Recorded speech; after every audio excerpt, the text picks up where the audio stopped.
Kayak ini nih. Nah gitu ya. Ada lubang yang tak tembus, dalamnya ada lampu, lampunya ditutupi kaca, kayaknya kacanya bintang bintang. Jadi cahaya Allah itu lebih ke menunjuki daripada menerangi. Walaupun unsur meneranginya ada, tapi lebih banyak menunjukinya. Di mana cahaya Allah itu turun? Di ayat berikutnya, ayat 36. Fi buyutin adinallah. Cahaya Allah itu turun di rumah-rumah. Ya. Antum fa'awal qarafi hasmu, di rumah itu Allah ditinggikan dan disebut-sebut namanya. Yusabbihu lahu fiha bil ghudwi wal asar. Bertasbih orang di dalamnya dalam waktu pagi dan petang. Jadi di mana petunjuk itu paling banyak itu di rumah, di keluarga. Di mana cahaya itu paling menyorot itu di rumah, di keluarga. Kita seringkali mencari keluar padahal dia ada di rumah dan di keluarga. Cahaya Allah itu, petunjuk Allah itu. Sehingga kemudian kalau kita ingin dapat cahaya, dapat hidayah di rumah, ya adanya di rumah. Adanya dalam keluarga. Kesempatan untuk berburu pahala memang di rumah. Bicara hidayah itu bukan sekedar orang dari kafir jadi masuk Islam. Bicara hidayah bukan sekedar orang dari sholat dan dari gak sholat jadi sholat. Hidayah itu petunjuk. Hidayah itu kalau kita dapat hidayah bisa kita dapat ide, dapat gagasan, dapat konsep, dapat ilmu, dapat desain, dapat rumus, dapat formula, dapat jalan keluar. Itu semua disebut hidayah. Di rumahlah tempat kita bisa berdoa kepada Allah. Ya Allah, kasihlah aku hidayah. Beri aku konsep, beri aku gagasan, beri aku desain, beri aku rumus, beri aku formula, beri aku macam-macam. Innal ladzina amanu wa amilus solihati yahdihim rabbuhum biimanihim. Orang-orang yang beriman dan beramal soleh, Allah gelontorkan mereka dengan hidayah gara-gara iman mereka. Pengen punya ide, pengen punya konsep, pengen punya gagasan, pengen punya desain, pengen punya teori, pengen punya formula, carinya. Ketika orang mencari itu semua di luar, barangkali di laboratorium, banyak yang lupa. Sebenarnya paling banyak itu didapatkan di rumah. Sayangnya kita itu seringkali doa sama Allah kenapa? Minta ampun, minta rezeki, minta jodoh. Jarang minta konsep, jarang minta solusi, jarang minta formula. Alhamdulillah sesuai dengan doa saya kepada Allah, ya Allah 2025 ini aku ingin menghasilkan 12 karya ya Allah. Saya berdoa itu di rumah dan saya dapatkan. Insya Allah kayaknya karyanya lebih dari 12 tapi 13. Karena bulan Desember saya akan mengeluarkan produk namanya Islamic Maturity Analysis, disingkat iman. Alat psikologi untuk tes kedewasaan. Karena saya seorang psikolog, penggiat akil balik institut, penggiat akil balik community, bicara tentang mendidik orang agar jadi dewasa, agar jadi pemuda, bukan jadi remaja. Masa ada orang balik ke akil? Nah itulah remaja. Udah balik tapi nggak akil. Dewasa fisik tapi dewasa mental enggak. Balik makin cepat, akil makin telat.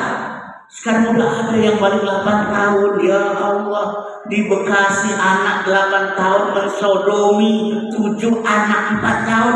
Berarti 8 tahun udah balik dong.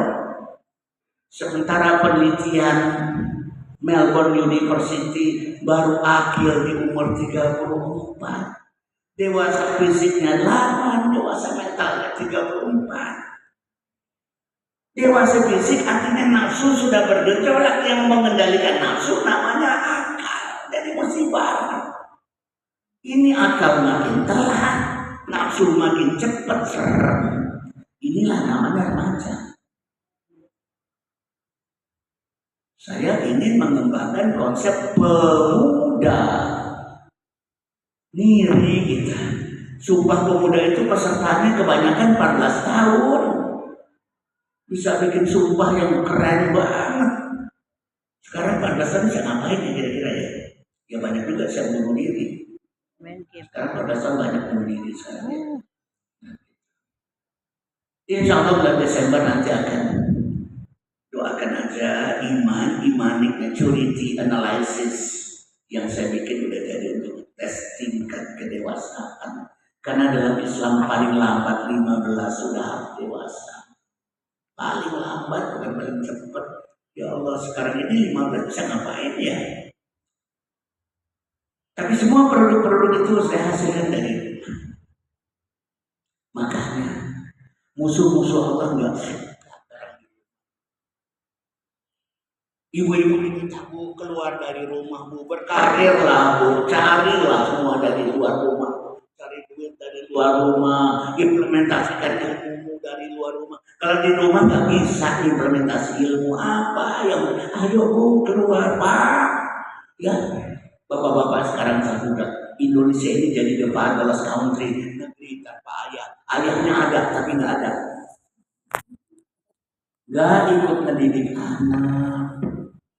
Pendidik anak dalam pendidik anak yang utama itu bapaknya ya, bukan ibunya.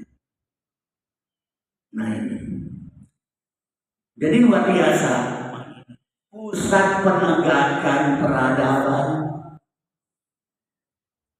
Kenapa? Rumah adalah keluarga adalah tempat paling komplit untuk menegakkan peradaban.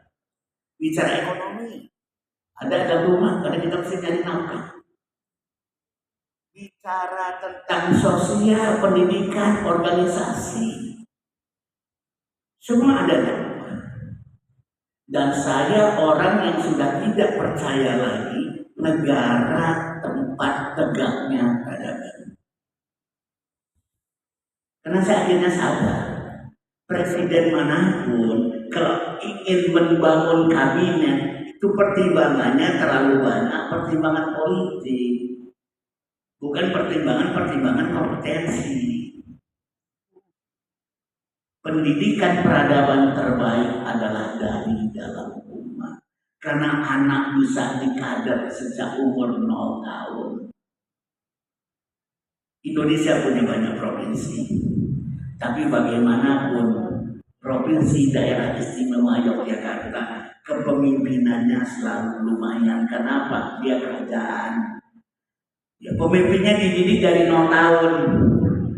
Pemimpinnya dididik dari 0 tahun. Sri Sultan Hamengkubuwono ke-11 nanti udah disiapkan sejak dia baru lahir. Walaupun tentunya bukan anak Hamengkubuwono ke-10 ya. Karena Hamengkubuwono ke-10 anaknya cowok, cewek semua. Tapi ponakannya dia dan ponakannya juga udah disiapkan dari kecil. Mana kualitasnya lumayan kalau daerah istimewa Yogyakarta. Ada banyak hal yang bisa ditegakkan oleh peradaban. Peradaban nggak mungkin selesai lewat satu generasi. Butuh dilanjutkan oleh generasi kedua, ketiga. Nah di keluarga mah ada regenerasi. Ada kita, anak, cucu, cicit, anaknya cucu, anaknya cicit dan seterusnya. Luar biasa keluarga itu. Saya sangat berharap perubahan bangsa mulai dari keluarga. Saya terlalu ngotot-ngotot lagi, marah-marah lagi kepada pemerintahan, kabinet, negara. Karena saya sadar beban politiknya kelewat besar. Ketika dia bikin kabinet, dia mesti mempertimbangkan perbandingan antara Jawa bukan Jawa, laki perempuan, dari berbagai unsur nasionalisme, unsur agama, unsur ini, unsur itu. Lalu kemudian mempertimbangkan orang-orang yang sudah berjasa bikin dia jadi presiden kan. Masa dicuekin? Udah capek loh mempertimbangkan dia jadi presiden, terpaksa balas jasa juga kepada orang-orang yang mendukung dia. Jadi terlalu banyak pertimbangan-pertimbangan non-profesional untuk dia menjalankan kabinetnya. Udahlah, ada ada satu tempat di mana kita bisa menegakkan peradaban, namanya negara, keluarga. Kemudian fungsi dari keluarga itu adalah, bisa kita bicara tentang keluarga tradisional atau keluarga peradaban. Kalau keluarga tradisional bicara tentang derita, cekcok, masalah dalam rumah tangga, cerai, nafkah kurang, selingkuh, apalagi itu berantem gara-gara mendidik anak, itu kalau keluarga tradisional. Tapi kita bangun keluarga peradaban, keluarga yang nggak bicara ke dalam kesedihan melulu. Kalau bicara keluarga tuh, di Salman ini juga ada sekolah pranika. Saya bagian ngasih materi tentang masalah dalam keluarga, isinya adalah air mata. Sekarang ini lagi seru juga tema apa, atau enggak? Tema gray divorce. Udah tua cerai, rambut udah mulai gray. Sekarang lagi rame cerai di usia tua, lagi rame cerai di usia di atas 60, lagi rame. Kalau bicara keluarga yang gitu-gitu itu sedih dulu. Makanya saya bilang, kenapa kita nggak bicara tentang keluarga peradaban, keluarga yang membangun masa depan. Ini gudang pahala kita di keluarga. Saya bilang sama keluarga, hai keluarga, jika kalian sudah bisa nolong diri sendiri, mendingan nolong agama Allah, biar Allah yang menolong kita. Ya ayyuhalladzina amanu in tansurullaha yansurkum wa yutsabbit aqdamakum. Wahai orang-orang beriman, jika kalian menolong agama Allah, Allah akan menolong kalian dan akan menguatkan kedudukan kalian, pendirian kalian. Saya bilang sama istri saya, saat kita udah nggak sanggup menyelesaikan masalah kita, yuk kita tolong agama Allah aja yuk. Biar Allah yang menolong menyelesaikan masalah kita. Udah tahu kita udah nggak sanggup, serahkan ke Allah. Cuman Allah bilang, Allah akan menolong kalian kalau kalian menolong agama Allah. In tansurullah yansurkum. Jika kalian tolong agama Allah, Allah akan tolong kamu. Karena kalau isinya kesedihan terus. Makanya dalam keluarga tradisional gagasannya ada perlindungan keluarga dan ketahanan keluarga. Kenapa? Keluarga itu diserang terus sekarang. Ketahanan keluarga mesti dikuatkan kalau bagi Allah lewat perselingkuhan segala macam selesai. Maka mari kita bicara keluarga peradaban. Keluarga yang membangun Indonesia, membangun umat dan membangun dunia di masa depan. Keluarga yang mampu membangun dinasti, agar mimpi kita dilanjutkan, anak-anak dilanjutkan, cucu-cucu dilanjutkan, cicit-cicit dilanjutkan, terus mimpi yang dititipkan ke masa depan. Inilah dan pahala yang luar biasa. Regenerasi mimpi-mimpi. Kelola rumah dan keluarga, dapatkan bumi, gak main-main. Kelola bumi, dapatkan alam semesta. Islam ini efisien. Kalau kita ingin mendapatkan alam semesta, nggak usah ngurusin alam semesta, cukup urusin bumi aja. Maka kita diminta Khalifatullah Fitri. Tapi kalau kita jadi khalifah di bumi, kita akan jadi rahmatan lil alamin. Keren kan? Cuman ngelola bumi dapat alam, cuman ngelola rumah dan keluarga dapat bumi. Sangat simpel. Siti Hajar, istrinya Nabi Ibrahim, sederhana yang dikerjakan, nyari air buat anaknya agar tetap hidup, karena dia ditinggal oleh suaminya. Akhirnya dapat juga air. Sampai sekarang airnya masih ada, sumur Zam-Zam. Cuman gara-gara dapat air, sejak saat itu orang mulai berdatangan. Akhirnya lahirlah sebuah kota dan peradaban namanya Mekah. Waktu suaminya balik lagi, Ibrahim bengong aja. Ibrahim, kok udah rame? Kok udah jadi sebuah kota? Dulu aku tinggalkan istri dan anakku cuma berdua doang. Iya, cuma gara-gara dapatin air. Kalau udah dapatin air, teman kota terbentuk, peradaban terbentuk. Jangan main-main dengan rumah. Jangan main-main dengan keluarga. Cuman gara-gara ngurusin keluarga, cuman gara-gara ngurusin anak istri dan sebagainya, kita bisa memperadaban kan itu. Ini yang dipesankan. Kemudian regenerasi mimpi-mimpi membangun sebuah dinasti. Ini ada kurang ajar, saya bilang. Orang Barat selalu mengatakan, kamu nggak boleh nitipin mimpimu pada anak, nggak boleh nitipin cita-citamu pada anak. Dia udah punya mimpi sendiri, dia punya cita-cita sendiri, dia punya bakat sendiri. Kurang ajarnya orang Barat malah bikin dinasti, nitipin mimpi ke anak, ke cucu, ke cicit segala macam. Rockefeller akan dinasti Rockefeller akan identik dengan industri berat. Dinasti Bush akan selalu identik dengan minyak. Dinasti Kennedy akan selalu identik dengan politik, dan kita dilarang punya dinasti. Saudara-saudara kita orang Cina selalu bisnis kakek turun ke anak, bisnis anak turun ke ini, turun. Keluarga keturunan Arab kalau yang namanya Baraja itu selalu identik dengan guru ustadz. Kalau yang namanya bin Martak itu identik dengan bisnis. Al-Hamid itu identik dengan parfum. Tapi kita diracuni dengan pemikiran, jangan titipkan mimpimu pada anakmu, karena anakmu punya mimpinya sendiri. Kurang ajar saja. Gak ngerti ilmu genetika yang ngomongnya. Segitu. Secara genetika, kalau bapaknya macan itu anaknya macan. Apa salahnya macan nitipin mimpi ke macan? Cucunya macan. Bagaimana kalau bapaknya macan, ibunya kucing? Anaknya macan. Bukan macan campur kucing ya. Mama anak kucing, mama anak Gak bisa. macan. Kalau bapaknya Jawa, ibunya Ambon, jangan pernah ngomong anaknya setengah Jawa, setengah Ambon ya. Anaknya Jawa, titik. Al-Jawi. Jawi. Misalnya kita diajar, kamu orang mana? Aku setengah Manado, setengah Merauke. Bapakmu mana? Manado. Ya udah, kamu Manado. Oh, setengah Manado, setengah Merauke. Sehingga kalau bapaknya itu Raja Wali, ya anaknya ya Raja Wali. Nah, kemudian di rumah dan keluarga ibadah apa lagi bisa kita lakukan? Kaderisasi ini.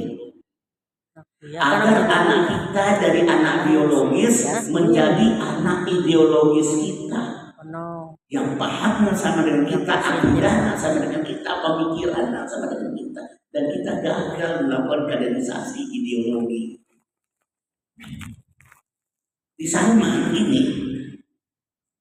yang bapaknya aktivis Salman, anaknya hampir nggak ada yang jadi aktivis Salman karena kegagalan kaderisasi ideologi. Dan di AMPI, Asosiasi Mesin Kampus Indonesia, rata-rata yang sekarang jadi aktivis, yang orang tuanya bukan aktivis.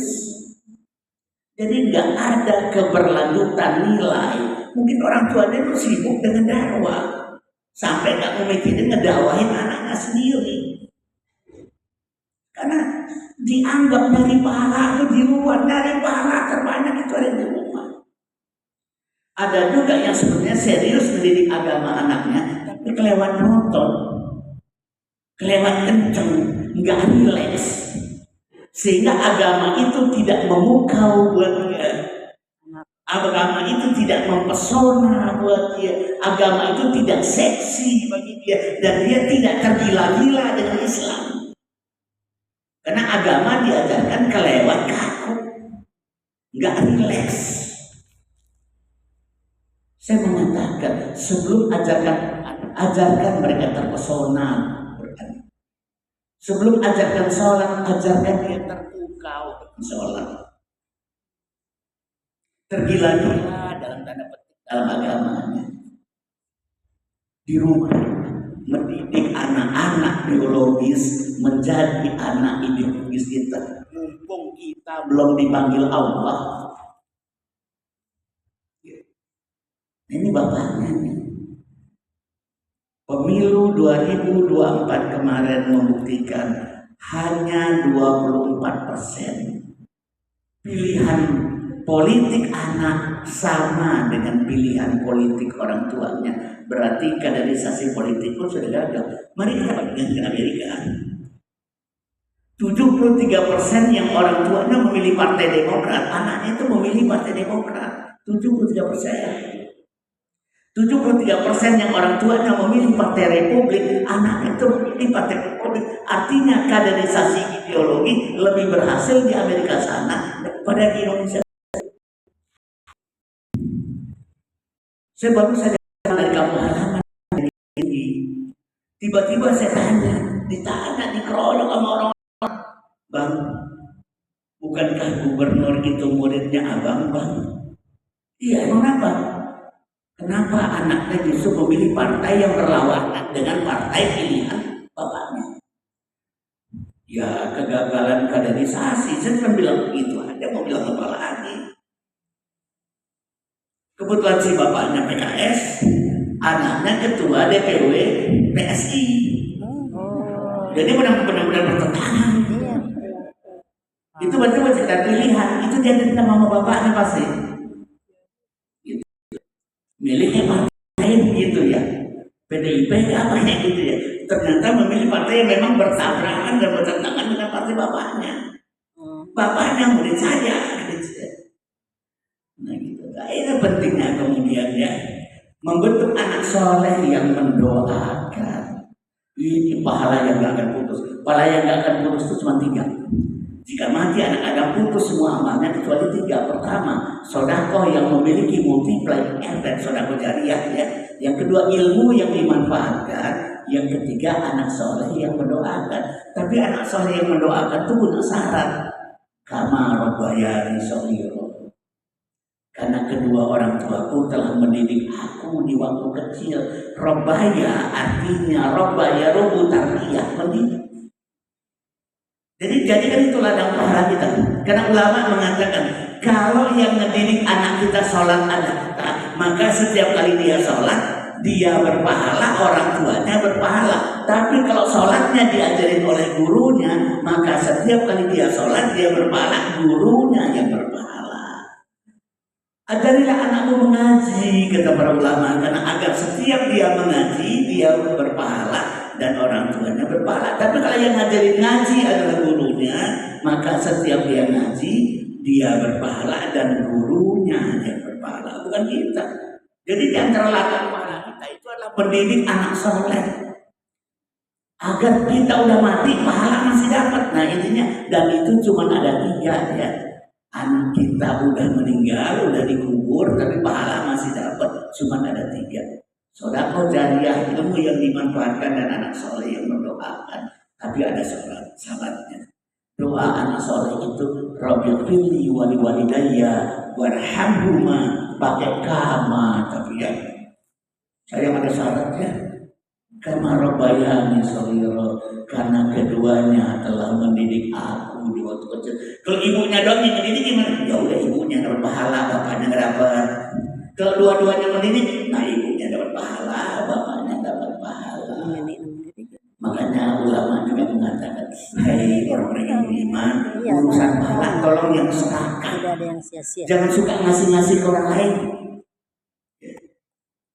Didik anak kita biar pahalanya buat kita.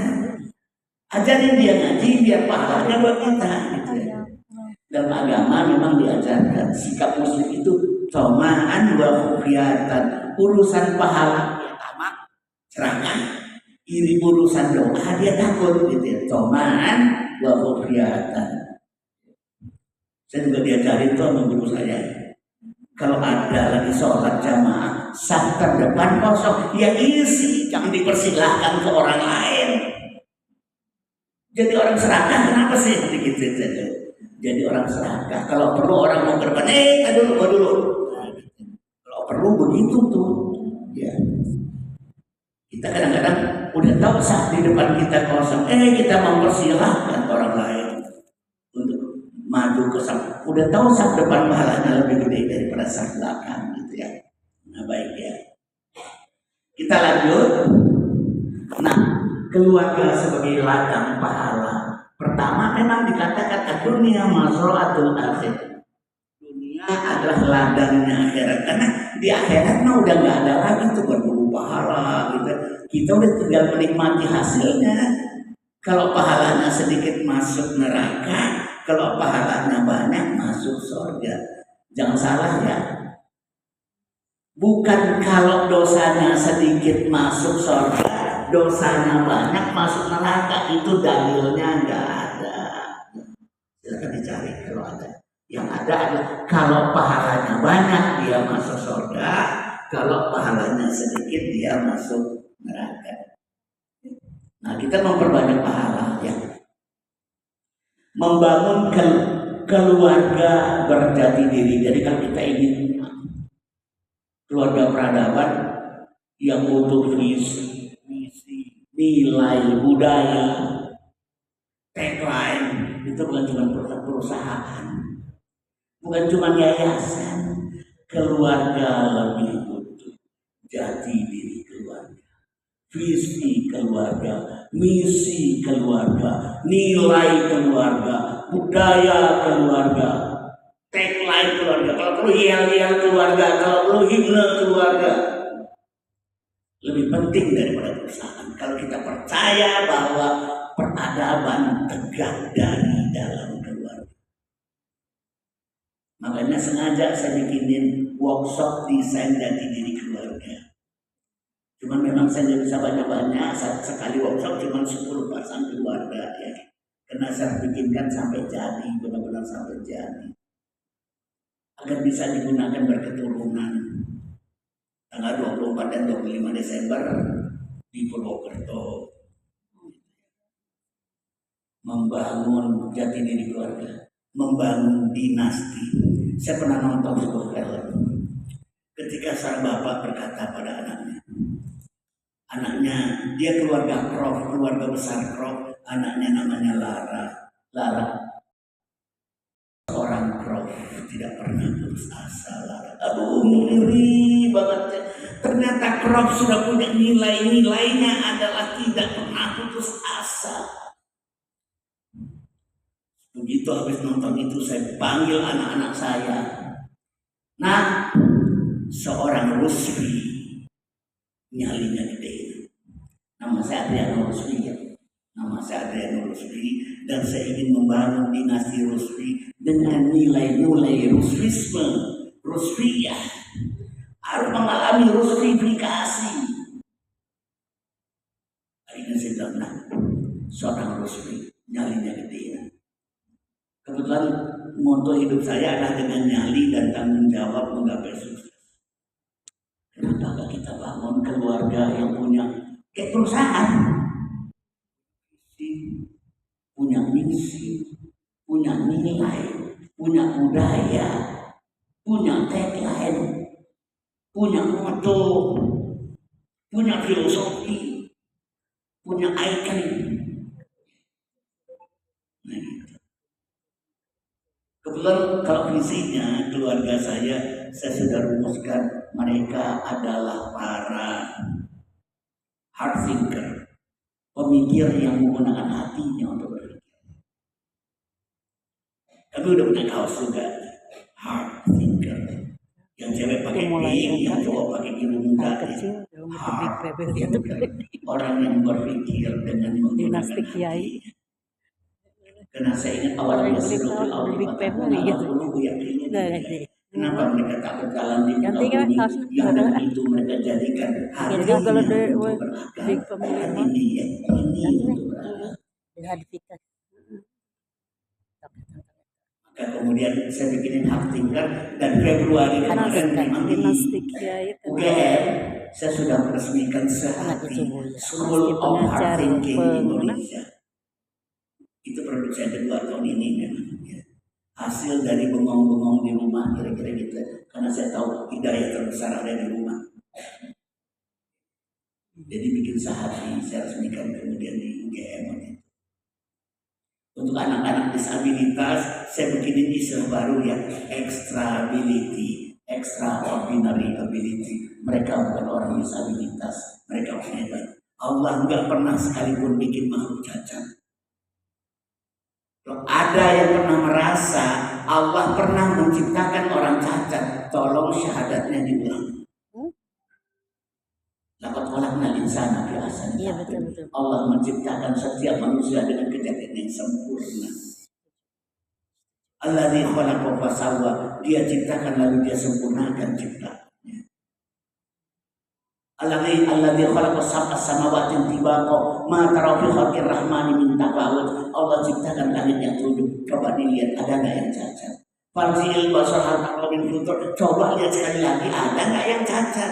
Marji'il basar karrataini yang boleh dilaikan basar wa huwa hasir. Lihat again and again dan kamu akan mata kembali kepadamu dalam keadaan putus asa karena nggak bisa melihat yang cacat. Mana mungkin ada orang buta karena di akhirat nanti mata akan dimintai pertanggungjawabannya. Mana mungkin ada orang tuli karena telinga nanti di akhirat akan dimintai pertanggungjawabannya. Maka saya bikin konsep ekstra itu saya di bulan Juli yang lalu di bulan Juli. Indahnya rumah, tempat segala ide keluar. Yang ide itu saya dapatkan dari luar rata-rata, tapi mengembang idenya memang dari dalam rumah. Karena saya tahu, ya, sumber hidayah ada di sana. Membangun keluarga berjati diri, membangun keluarga yang punya mimpi, a family dream, mimpi-mimpi keluarga. Karena kalau keluarga itu gak punya mimpi, gak punya harapan, gak punya tujuan, gak punya masa depan, akhirnya apa? Sibuk dengan masalah internal, pertengkaran, miskomunikasi, ribut ngurusin anak, ada kasus nafkah yang terkurangi, ayah yang jarang pulang, perselingkuhan. Aku capek. Kecuali kita memang punya mimpi-mimpi keluarga yang ingin kita wujudkan bersama-sama ke depan. Saya sedih. Ada sebuah perusahaan yang saya lama menjadi konsultan, didirikan oleh seorang laki-laki dari awal modal 1 miliar dan dia meninggal dengan aset 1 triliun. Anaknya nggak satu pun ingin ngelanjutin usaha orang tua. Alasannya apa? Sorry, bukan passion gue. Passionnya memang akhirnya usaha si bapak dilanjutkan oleh para direktur dan hancur. Beberapa terlalu saya telepon pada sekretarinya, Mbak, gimana nasib dari ini grup ya? Hancur, Bang, kata korporat sekretari. Digerogoti oleh para direktur kepercayaan dari almarhum. Anak-anak sekolah habis itu karena keluarga itu gak dibangun dengan mimpi keluarga. Sementara saya lihat anak-anak Tionghoa waktu saya dulu menjadi pembina di Universitas Tarumanegara Grogol, ya. 73% itu orang Cina, Tionghoa di Untar itu. Pulang kuliah pulang, pulang kuliah pulang, pulang kuliah pulang. Saya tanya, Boy, jangan pulang dulu. Boy, ya jadi aktivis dulu, lah nongkrong dulu lah di kampus. Apa kata mereka? Bang, kepengen, Bang, sangat kepengen menjadi aktivis dan nongkrong di kampus. Tapi aku harus pulang, jaga tokonya papi, melanjutkan mimpinya papi, Bang. Papi juga melanjutkan mimpinya Kong, Bang. Rela gitu, gak menikmati dunia kemahasiswaannya di kampus karena mereka harus pulang jagain toko, tapi karena ada yang namanya mimpi keluarga. Yang sekarang saya itu bikin workshop merumuskan DNA keluarga alias jati diri keluarga agar kita juga begitu. Karena saya juga ada bilang sama bapaknya almarhum, saya bilang sama korporat sekretarinya, saya juga bilang bagaimanapun usaha yang dirintis oleh seseorang harus dilanjutkan dulu oleh orang yang loyal, baru sesudah itu dilanjutkan oleh profesional. Jadi memang kalau bapaknya mati, anaknya dulu. Rasulullah wafat, Rasulullah itu diganti dulu oleh Abu Bakar. Padahal kalau bicara yang paling profesional menjadi khalifah itu Umar. Tapi Umar dengan Fuad yang kedua kasih dulu ke Abu Bakar. Diselesaikan oleh Abu Bakar, lanjut ke Umar. Oh, luar biasa perkembangannya. Di zaman Umar, Islam sudah masuk Asia Tengah, sudah menguasai India. Tapi memang dilanjutkan dulu oleh Asyik, orang yang paling loyal sama Rasulullah. Dan di bisnis-bisnis lain juga sama. Bisnis kalau didirikan si A, dilanjutkan dulu oleh orang yang loyal, dan itu anaknya. Habis itu baru dilanjutkan oleh. Nah, tapi karena mimpi keluarga itu nggak terbangun, saya jengkel. Saya terakhir nanya sama si keponakan almarhum, situ gimana tuh? Dia hobi golf banget, main golf. Selalu bicara tentang passion gue. Allah ingatkan, boleh jadi itu bukan passionmu, tapi itulah yang terbaik bagimu. Boleh jadi kamu tidak sangat passionate dengan suatu, boleh jadi itu buruk bagi kamu. Asa antakrahu syai'an wa khairul lakum wa asa antakrahu syai'an wa syarrul lakum. Boleh jadi kalian membenci sesuatu, padahal itulah yang baik bagi kamu, dan boleh jadi kalian menyukai sesuatu, boleh jadi itu yang buruk bagi kamu. Seorang profesional pejabat di Pertamina, tiba-tiba mertuanya bilang, ya, nah, bisnis mertuamu ini sekarang lagi babak belur. Anakku nggak mau melanjutkannya. Kamu mau nggak melanjutkannya? Padahal dia nggak berbakat bisnis, dia selama ini profesional, keluarganya juga dari keturunan buruk sebenarnya, tapi demi cintanya pada mertua dia berhenti dari perusahaan untuk melanjutkan usaha mertua. Dia nggak bakat. Tapi saya bilang, kamu dengan cintamu pada mertuamu, Allah akan kasih bakat bisnis buat kamu. The new business talent, percaya. Akhirnya dia selamatkan bisnis orang mertua, dia kembangkan. Ya, kalau ada ke kota Banjar itu ada namanya di alun-alun itu ada Toserba Pajajaran. Di sampingnya dia udah bikinin lagi tuh supermarket Pajajaran, dan terkenal di kota Banjar Ciamis Pajajaran Mart, bersaing dengan sangat bagus dengan Indomart dan Alfamart. Akhirnya bisnis mertua sudah dia selamatkan, dia didik ya ipar-iparnya agar melanjutkan bisnis bapaknya, karena iparnya juga laki-laki kayak gitu kelakuan. Sekarang udah tinggalkan, dididik, dan dia dirikan sebuah jaringan bisnis baru di Bandung. Udah mulai banyak, sekarang ada 14 atau sama atau sayur mayur. Nah, sekarang di Bandung udah mulai banyak itu sama ya. Didirikan oleh mereka yang merasa gak punya bakat di bidang bisnis, tapi demi cinta kepada mertua, Allah kasih dia bakat baru. Dia sekarang lagi ngomong sama saya, Ustaz, bisa nggak kita bikin bisnis umroh? Sabar dulu deh, saya bilang ya, nanti saya bantuin. Dia juga punya bisnis baru, sebenarnya Martabak 5 namanya. Lagi dibangun juga di Sukabumi, dibangun juga di Pandeglang. Dia memang tinggal di Banjar, tapi aslinya adalah dia dari Pandeglang sebenarnya ya. Namanya Kang Jaja, ya. Jaja Mujahid. Wah, kalau melihatnya nggak kebayang dia bisnismen, sangat sederhana, ya, sangat sederhana.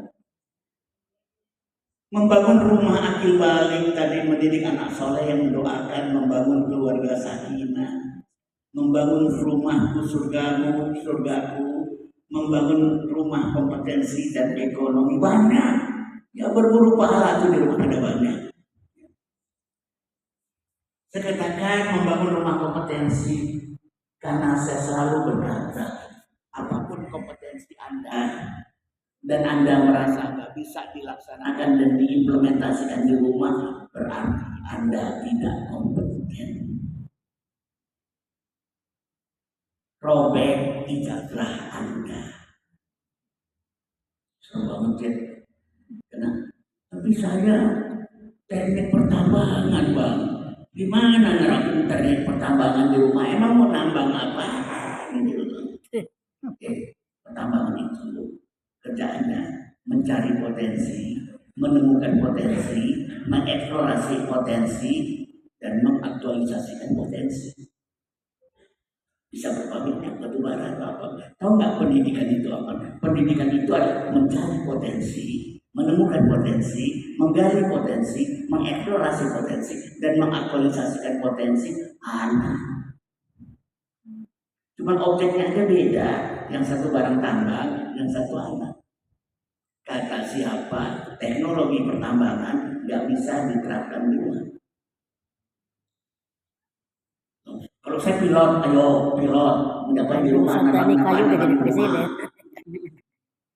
Pilot itu intinya membuat pesawat jadi take off dengan cara bergerak cepat di runway, saking cepatnya sehingga dia melawan arah angin, lalu angin nendang dia ke atas. Pendidikan anak adalah men-take off-kan anak kita dengan cara memacu dia tumbuh, lalu kemudian berani melawan arah angin agar angin kehidupan itu yang bisa mengangkat dia naik ke atas. Tapi memang tidak mudah. Bagaimana kita menyiapkan rumah di mana semua orang merasa di rumah itu saya bisa menerapkan ilmu saya, di rumah itu saya bisa menerapkan kompetensi saya. Apapun, mesin, metalurgi, elektro, psikologi, antropologi, arkeologi. Tapi memang kita mesti siapkan infrastrukturnya. Bisa nggak kita jadikan dapur adalah laboratorium? Dimulai dari paling depan, teras, tempat orang belajar sosial publik, karena sudah berinteraksi dengan luar. Ruang tamu, interaksi interpersonal, bagaimana melayani dan memuaskan. Kamar pribadi, pembangunan kepribadian. Ruang keluarga adalah membangun organisasi, pemecahan masalah dan sebagainya. Garasi, tempat orang melakukan workshop. Dan yang terbaik adalah laboratorium, karena sebenarnya itu ada dapur, karena itulah laboratorium kita yang sebenarnya. Kamar mandi, tempat belajar tentang kebersihan, tentang berbagi, tentang konservasi air dan sebagainya, sampai ke halaman belakang tentang membangun keluarga, familiarity, keakraban dan sebagainya. Memang rumah itu seluas dunia. Begitu juga ya, ekonomi. Saya agak kaget waktu membaca surah An-Nisa ayat yang ke-6, bahwa ternyata orang dewasa adalah orang yang mampu mengelola hartanya. Kok simpel banget saya bilang. Itu waktu saya bikin tes kedewasaan juga saya pertimbangkan itu. Kok sesederhana itu? Jika dia sudah sanggup memelihara hartanya, maka kembalikanlah hartanya padanya. Itu disebut dalam ayat itu.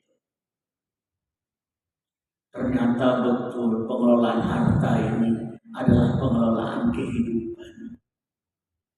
Ekonomi berasal dari kata eko, kehidupan. Ada ekonomi, ada ekologi, ada ya, ekosistem. Karena eko artinya hidup.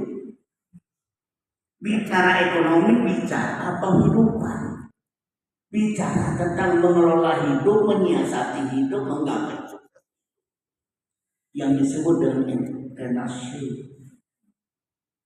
Beda antara entrepreneurship dengan businessmanship. Kalau businessmanship gimana cara nyari duit namanya. Tapi kalau entrepreneurship bagaimana caranya? Bagaimana caranya itu? Pakar businessmanship ada banyak. Ada Yusuf Kala, barangkali Prayogo Pangestu, barangkali. Tapi pakar entrepreneurship yang paling ngetop cuma satu. Siti Hajar bolak-balik Safa Marwah, mencoba untuk mencari air untuk menyelamatkan anaknya. Lagi tidak dapat mata air. Setiap kali saya diminta berbicara tentang entrepreneurship, insya Allah 3 Desember besok di hotel untuk para pengusaha muslim dikumpulin ya. Saya bicara tentang sosok Siti Hajar. Apa yang terjadi pada dirinya sampai dia meraih air Zam-Zam itu. Ada banyak nilai-nilai entrepreneurship. Dan kalau ada yang menanya kepada saya, kalau saya mau belajar marketing dari mana? Dari azan. Azan. Seluruh prinsip marketing modern ada pada azan. Mulai dari Allahu Akbar, Allahu Akbar, Allahu Akbar, Allahu Akbar. Asyhadu an la ilaha illallah, asyhadu an la ilaha illallah, asyhadu anna Muhammadar Rasulullah, asyhadu anna Muhammadar Rasulullah, hayya 'alas shalah, hayya 'alal dan seterusnya. Bagi yang ngerti ilmu marketing, kalau dia dengerin azan dan ngerti artinya, dia pasti akan ngomong, Allahumma Rabba hadhihi da'wati tammah. Ya Allah, ini benar-benar marketing yang sempurna. Doa sesudah azan kan? Allahumma Rabba hadhihi da'wati tammah wa sholatil qa'imah ati sayyidina Muhammadan al-wasilata wal fadilah. Allahumma Rabba hadhihi da'wati tammah. Ya Allah, ini marketing yang sempurna. Dakwah itu artinya marketing. Makanya marketing dalam bahasa Arab disebutnya di'ayah. Sama dakwah di'ayah. Nah begitu ya. Jadi luar biasa sebenarnya aspek ekonomi dalam Islam ini. Nah kayaknya sekedar sedikit saja apa yang saya lakukan pada tahun ini. Bukan untuk nyombong, tapi untuk membuktikan banyak yang kita bisa buat dari rumah. Rumah ini benar-benar ladang pahala buat kita. Enggak, kita belum habis, kita baru mulai. Kata siapa kita udah habis. Dengan umur saya sekarang 61 tahun, saya bilang sama anak saya, jangan coba-coba nyusul Abi karena Abi lagi ngebut. Abi lagi cepat-cepatnya. Makin dekat dengan kematian ya makin cepat karena husnul khotimah artinya adalah orang yang keluarga tebotram sangat produktif. Badagi. Di akhir hidupnya dia mendapat hal yang terbaik dalam hidup itu. Yang tahun ini saya lakukan adalah pendidikan akil balik brother ini teorinya belum ada bahwa interaksi antar anak itu pendidikan loh, cakar-cakaran mereka itu pendidikan loh, bertengkar-tengkarnya mereka itu pendidikan loh, betot-betotan mereka itu pendidikan loh. Pendidikan itu bukan cuma parenting orang tua didik anak, tapi sesama anak berinteraksi itu pendidikan loh. Saya banyak belajar dari kisah Nabi Yusuf dan saudara-saudara itu. Itu kisah bermula dari bully dan terakhir bully. Cuma orang tuanya nyantai ya, dan itu menghadapinya tuh jangan berantem dan bertengkar. Nah anak-anaknya juga nakalnya satu, dia ribut kalau orang tuanya ada, kalau nggak ada damai. Ketika orang tuanya datang bikin ulah gitu ya. Nah tapi Allah juga memang sudah membisikkan, kalian boleh bertengkar kalau ada wasit. Makanya disuruh baru boleh berantem kalau orang tua lagi ada. Kadang-kadang itu pusing gitu ya. Pendidikan itu asah, asih dan asuh kata Ki Hajar Dewantara. Terlalu banyak orang tua yang didik anaknya cuma asih dan asuh, kurang asah. Siapa yang akan mendidik asah? Antar saudara. Waktu saya mendidik anak saya, suruh anak saya tertua, tolong ajarin adik kamu ngaji. Apa caranya ngajarin ngaji adiknya? Belajar bego. Tapi tak kenapa dengan bego-bego ini itu kok bisa ya? Anak saya yang paling cepat Iqra 6 jilid itu si kecil yang diajarin sama kakaknya belajar bego. Kenapa begoin kak adik kamu gimana dia mengerti segala itu? Emang dasar nggak ngerti apa-apa. Adik yang lo yang bego nggak bisa ngajarin gue. Luar biasa. Berada ini. Ketika anak saya kecil itu SMA, dia berantem sama temannya sekelas. Pulang lapor nih, aku tadi berantem ya sama teman-teman yang teman badannya besar itu. Terus kamu diapain? Aku dicekek nih. Terus aku lepaskan cekek, karena aku cekek balik nih. Kamu dapat ilmu dari mana tuh? Ya, ingatkan dulu dicekik sama kakak. Ya Allah, Allah memerintahkan kakaknya mengajarkan adiknya melepaskan cekekan. Berat tadi. Majelis Lukmanul Hakim untuk para ayah karena ayah banyak yang lupa tentang pendidikan anaknya, tentang keluarga peradaban dan pendidikan keimanan. Hope a child education bisa jadi diri keluarga dan masih banyak lagi. Semoga ini bukan pamer. Ya. Bukan Pak, motivasi. Karena ini ingin memotivasi bahwa betapa banyaknya hal yang bisa kita bangun dari dalam rumah. Rumah itu benar-benar menjadi gudang pahala bagi kita, menjadi lahan pahala. Pertama bikin Buat kita dengan umur dinasti yang sangat matang ini, umur yang sangat matang. Tidak saatnya kita kalah. Tadi sudah mengatakan ada 23 hal yang baru dimiliki oleh orang 40 tahun. Yang bahkan yang menarik, ada hal yang dulu kita miliki lalu hilang di umur segini balik lagi. Pertama idealisme. Tiga tadi ya, idealisme. Idealisme kita tinggi banget tuh. 30-an realistis, 40-an udah mulai pragmatis ya. Begitu kita udah mau mati, jangan sampai mati dalam keadaan su'ul khotimah, lahir kembali idealisme gara-gara ini udah tua udah mulai bau tanah. Ada yang dulu dipunya oleh anak muda hilang, balik lagi. Apa tuh? Keberanian. Waktu muda penuh dengan keberanian, nggak ada takut-takutnya. Begitu 30 udah mulai realistis, pragmatis, banyak pertimbangan, banyak perhitungan. Begitu udah mulai tua, keberanian itu muncul lagi. Kenapa?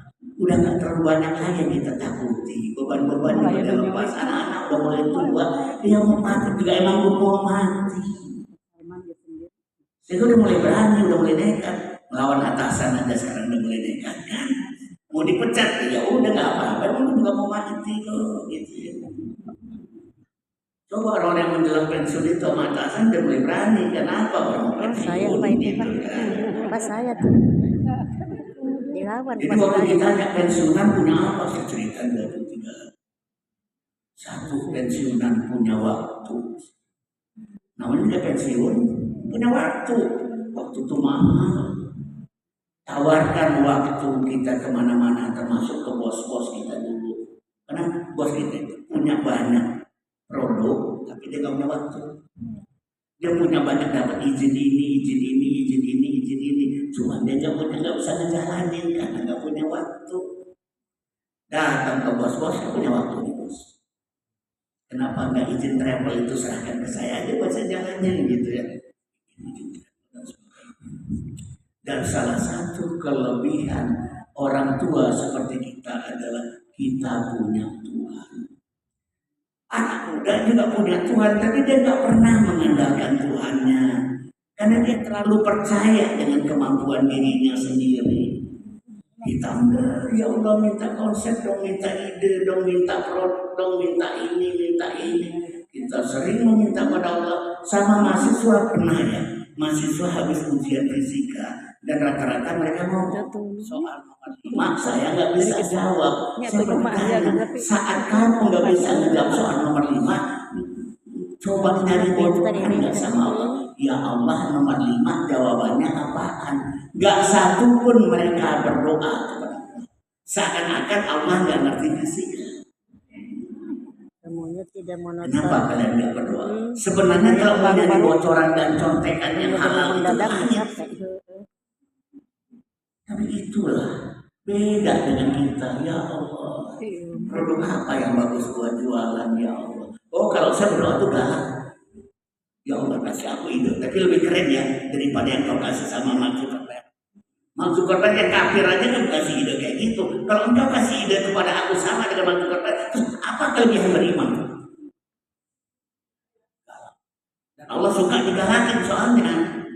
Orang yang meminta kepada Allah dengan galak, dia tidak punya harapan lain kecuali pada Allah. Itu makanya Allah segan sama orang galak berdoa. Kadang-kadang merasa tuh kalau sudah berdoa Allah berapa darurat tuh malaikat dikumpulin ya. Tuh si kecil yang cerewet tuh minta ide lagi, kasih the best, kasih yang terbaik. Seakan-akan begitu seakan-akan. Dan saya ingin mengatakan iya karena Allah ya karena hanya kepada engkau kami mengabdi dan kepada engkau kami minta tolong hanya. Kalau enggak engkau kabulin terus kemana lagi ya Allah? Emang aku punya Tuhan lain lagi apa? Nah doa mendesak seperti itu disebut istighatsah. Istastaghitsuna rabbakum fastajaba lakum anni mumiddukum bi'alfin minal malaikati murdifin. Ingatlah ketika kalian beristighatsah di peperangan Badar dan kemudian dikabulkan istighatsah. Istighatsah ini nggak tahu-tahu loh ngancamnya. Ya Allah, jika tidak engkau menangkan kami dalam peperangan ini, mungkin besok nggak ada lagi yang nyembah kamu. Kan ngancamnya sering. Itu doa sahabat Rasulullah, Abu Bakar, para sahabat itu doanya kayak gitu. Tapi itu bukan kurang ajar. Itu doa orang yang nggak punya harapan kecuali pada Allah. Maka saya doa. Nah paling Nabi berdoa tuh, ya Allah aku tadi kurang ajar, ampuni ya Allah. Ya Allah aku kelewatan yang sholat, ya Allah ampuni ya Allah. Aku juga berharap pada Engkau. Kalau sahabat ngancam doa. Ide-ide itu kan cuma dari Engkau. Kalau nggak dari Engkau kita goblok sebenarnya. Semua orang bilang saya pintar, saya kreatif. Mereka nggak tahu aja saya itu goblok. Allah yang ngasih itu semua. Buktinya setiap kali ngasih ide, saya terkagum-kagum dengan konsep saya sendiri. Itu bukti bahwa bukan dari saya, berarti kan? Keren ya Allah gitu ya. Saya cuma takut kalau dapat ini keren lalu saya bilang gue gitu. Enggak, bukan gue, itu dari Allah. Dan seterusnya. Ketika saya tadi bilang di Malang saya bikin tentang ekstrabilitas, itu luar biasa. Waktu saya ditelepon, Ustaz, bisa nggak membahas tentang anak-anak disabilitas? Entah kenapa, saya waktu itu lagi di Bogor, lagi minum kelapa kopior. Kelapa kopior itu kelapa cacat. Kelapa disabilitas itu boro-boro murah, mahal. Karena nggak dianggap cacat. Malah sekarang di Bogor itu dibudidayakan 25 hektar, isinya cuma kelapa kopior doang. Boro-boro diterapi, malah dikembangin. Begitu tiba-tiba kalau gitu aku harus memperlakukan anak-anak disabilitas ini seperti memperlakukan kelapa kopior. Keren, tapi yang keren Allah bukan saya, saya sendiri juga terbuka lama biasa. Ya, terbuka lama itu. Kemudian saya lihat kupu-kupu. Nah ini nih, sebenarnya ulat yang menjijikkan bisa kok berubah menjadi kupu-kupu yang indah. Dia butuh kepompong. Bisa nggak Wisma Disabilitas Nusantara ini berubah menjadi kepompong yang merubah ulat menjadi kupu-kupu dan seterusnya. Dan gagasan-gagasan itu Allah yang ngasih. Nah gitu. Nah baik Bapak dan Ibu sekalian, mungkin itu saja yang dapat saya sampaikan ya. Tapi sekali lagi kita sama-sama mengulangi